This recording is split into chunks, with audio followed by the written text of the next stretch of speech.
Dolibarr versus Odoo versus Erpnext 2025 updated comparison. So hey everyone, welcome back to the channel. So in this video, I'm going to compare these three ERP solution for you. So let's directly jump into the topic. So I have multiple options where I'll compare them. So for the ease of use, Dolibarr simplest UI, ideal for small businesses and non-tech users, and Odoo is for modern interface, has modern interface, moderate learning curve. And on the other hand, Erpnext has clean UI but more complex than Dolibarr.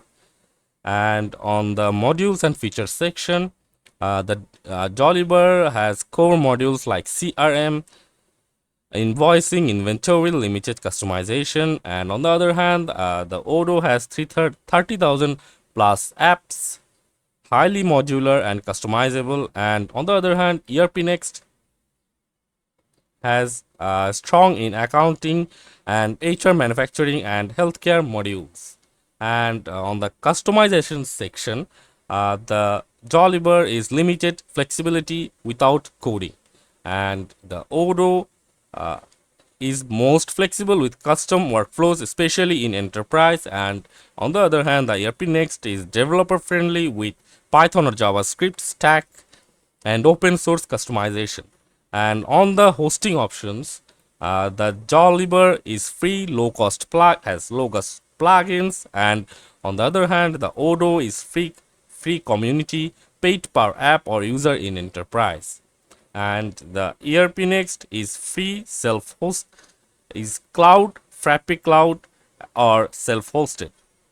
And on the pricing, the Dolibarr is free low-cost plugins, and the Odoo is free community, paid per app or user in enterprise. And the Erpnext is free self-hosted.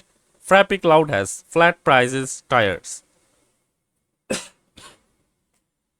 And on the community and support options, the Dolibarr is smaller community, limited official support, and Odoo is huge global community, paid support available.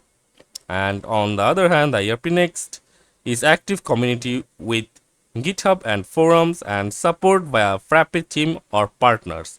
So the best for is Dolibarr is best for freelancers, startups with basic ERP needs, and Odoo is best for SMEs to large businesses needing advanced features. And on the other hand, the Erpnext is best for tech savvy teams, manufacturers, education, and healthcare sectors. So that's it for this video, guys. That was the comparison, and see you on the next one.